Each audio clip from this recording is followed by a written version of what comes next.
Allah Azza wa Jall i premtoi duke i thënë: "Wa rafa'na laka dhikrak." Ne ty Muhammed ta kemi ngritur emrin tënd. Ne ty Muhammed ta kemi ngritur famën. Ne ty Muhammed ta kemi ngritur pozitën tënde dhe kjo pozitë do të mbetet deri në ditën e gjykimit. Pra, ligj prej Allahut Azza wa Jall. Sado që tentojnë njerëzit, sado që tentojnë grupacione të ndryshme për ta rrëzuar personalitetin e tij, nuk bjen poshtë fjala e Allahut Azza wa Jall wa rafa'na laka dhikrak. Ne ta kemi ngritur emrin, ne ta kemi ngritur pozitën ty. Andaj, komentatorët e Kuranit, fjalën Allahut Azza wa Jall, ne ta kemi ngritur emrin, ta kemi dhënë famën ty, siç është Mujahidi, komenton dhe thot se pra kur përmendem unë Muhammed, do të përmendesh edhe ti.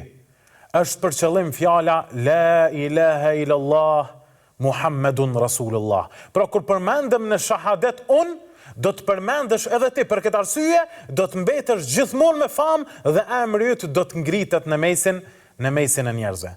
Gjithashtu, transmetohet të nderuar vëllezër nga Katadeja, se ka thonë: Rafa Allahu qadrahu fi dunya wal akhirah. Tha, Allahu ja ka ngritur famën pejgamberit sallallahu alaihi wasallam në dunja dhe në botën tjetër. Pra në këtë botë dhe në botën tjetër.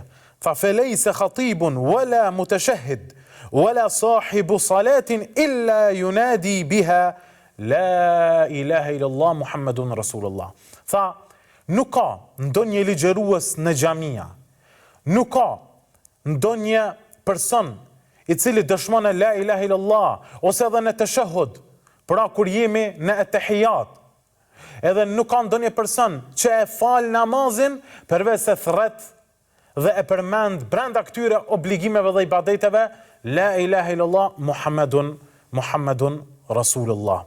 Gjithashtu kanë nxjerrë Imam Baghawiu në tefsirin e tij nga Ibn Abasi dhe Mujahidi se kanë thënë Allahu Azza wa Jall, fjala e Zotit fuqiplot, ta kemi ngritur ty famën, në kupton ta kemi ngritur emrin në thirrjen e ezanit. Pra ezani të nderuar vëllezër thirret 5 herë në ditë. Dhe njëra prej pjesëve ku thirret ezani është ashhadu anna Muhammeden Rasulullah, ashhadu anna Muhammeden Rasulullah 2 herë. Andaj, pra, sipas Baghawiut, me transmetim nga Ibn Abbas, njëri prej komentatorëve më të mirë të Kuranit dhe Mujahidi, është për qëllim ta kemi ngritur famën pra në ezan. Atëherë kur çdo muezin në çdo cep të botës, në çdo xhami e thret ezanin, nuk ban pa ardhur tek fjala wa ashhadu anna Muhammeden Rasulullah. Gjithashtu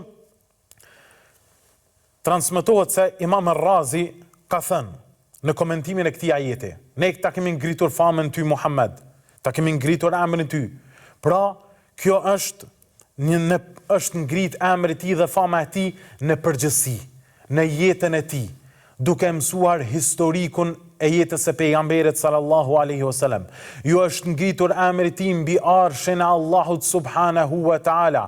Gjithashtu ka thënë Imam Ar-Razi, nuk ka ndonjë person që hyn në Islam përveç se e thot shahadetin dhe aty e thot edhe emrin e pejgamberit sallallahu alaihi wasallam. Nuk ka ndonjë person që fal namazin dhe në tashahhud nuk thot ashhadu anna Muhammeden abduhu wa rasuluhu. Nuk ka ndonjë ligjërues në xhamia përveç se përmend emrin e pejgamberit sallallahu alaihi wasallam. Nuk ka pasur ndonjë dërgesë dhe letra në delegacione të ndryshme përveç se është përmendur emri Muhammed Mustafa sallallahu alaihi wasallam. Dhe njëra prej vulave në kohën e pejgamberit sallallahu alaihi wasallam dhe që ka vazhduar edhe tek sahabët është me emrin e Muhammed Mustafas sallallahu alaihi wasallam. Dhe thot Imam Ar-Razi, dhe në ezane përmendet emri i tij dhe në ikamete përmendet emri i pejgamberit sallallahu alaihi wasallam.